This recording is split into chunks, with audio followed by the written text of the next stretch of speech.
let's raise the bar, ladies and gentlemen. When it comes to good nutrition and great food, my next guest will go to almost any lengths to inspire her followers to live and eat positively. Please make very welcome nutritionist Lola Barry! How are you? Good to see you. Come on over.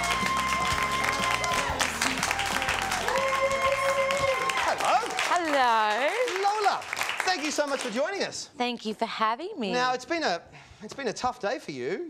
It's been quite a big day. So you're a regular on the Circle. On the Circle, and it was their last day today. Yeah, so we filmed the last ever episode today, and like this show, it's a live to air show, so you can't really control which way it's going to go. And well, I always consider myself the Channel 31 version of Chrissy Swan. Yeah. So.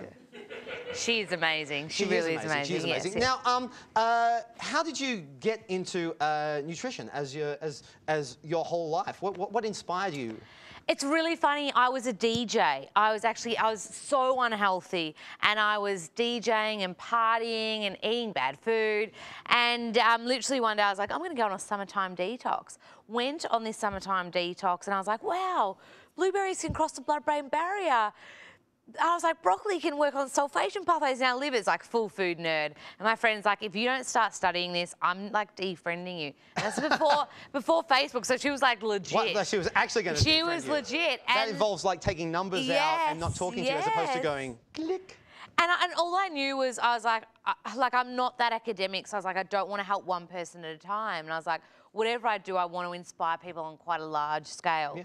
So one morning I woke up and I was like, I'm going to be like Steve Irwin of fruits and veggies, and I got three jobs. One which was cleaning toilets, and I bought a camera, and every morning I'd talk to camera about my breakfast. All right. And then I'd have, well, because I wasn't good on camera. I was horrible on camera. And I wasn't comfortable doing this kind of thing or anything like that. Look at you now, hey? You've Starting grown. I'm so proud of you. Yeah. So, yeah. So I had all this footage, and my poor boyfriend at the time, I lived in Byron Bay, and I'd make him like drive and take me like banana plantations. I'd jump the fence and talk about them being really great source of tryptophan and food nerd. And then I just got all this footage and put it on YouTube. And then there was a show called 9 AM with David and Kim, which was before The Circle. And they wanted to do a one-off story on a young female using the internet to spread a cool message. And I literally traipsed on. I still remember I was wearing like this. We were talking about it today because it's the same producers as The Circle. And I was like fresh-faced, and I was wearing this like gold puffy dress and very 80s inspired. It's okay. They use that for the Great Britain team at the opening ceremony of the Olympics. Yeah, so see, that's good. See, all for it.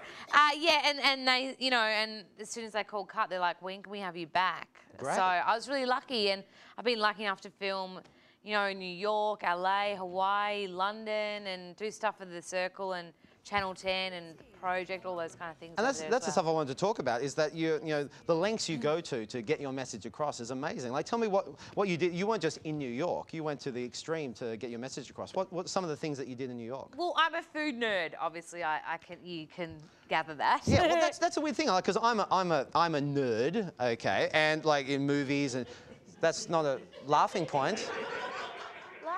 Okay, but I've never heard of food nerds. Do you like all get together? Food nerds. I want there to be a nerd convention of food. It's just like you can get a cantaloupe up. Yeah. And a question and answer time. They're going. Yeah. It doesn't say anything, but you're just so excited to be in the presence of a cantaloupe. Yeah, no, totally. I am. I get so excited about like I go to Pram Market on the weekend. Yeah, I'm that. I get so excited about Brussels sprouts. It's like crazy.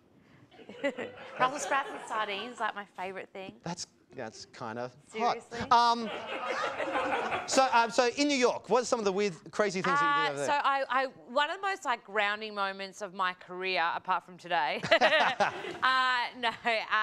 was working at the West Harlem Soup Kitchen. Yes. So that's where homeless people can go and get a free feed, yeah. And so I was there, and I was all, you know, worried about what I was wearing and how I was going to look on camera and what I was going to say.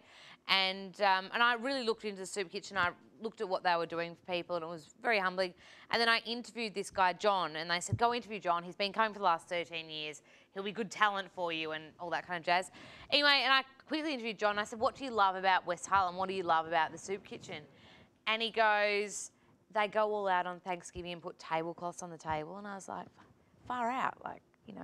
It's amazing. I know it was very grounding for me to see that kind of Well, thing. let's talk more about it. We're just going to go to a quick break. Yeah. We'll be right back here at Live on Bowen.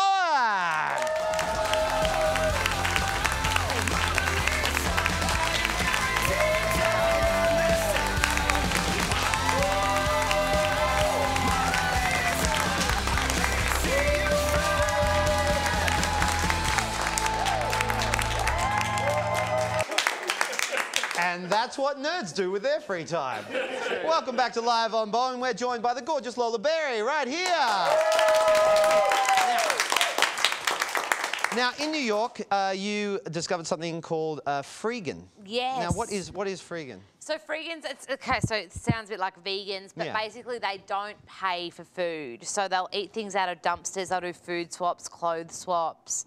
And I met this freegan and she was so cute. She'd never been out of New York and she was wearing this Australian koala t-shirt that her parents got her from a trip. It was so cute. Anyway, and we were eating out of dumpsters on like 5th Avenue in New York, and I think we found like cucumbers, zucchinis, bananas, and the producer that was shooting me clearly didn't care about me getting sick because he's like, oh, eat that, Lola, eat that. And I'm like, are you kidding me, man? I know it's like fine, but it's middle of summer, New York, in a stinky bin, and I definitely put my hand in the wrong bin at one stage.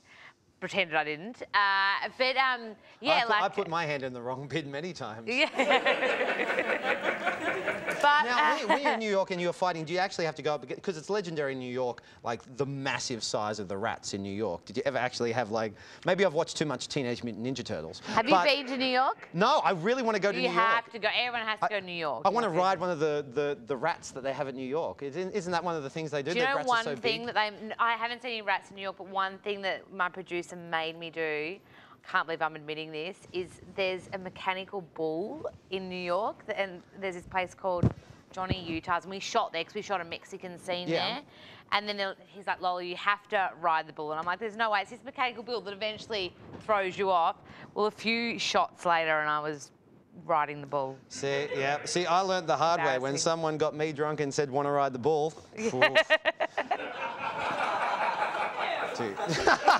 Yeah.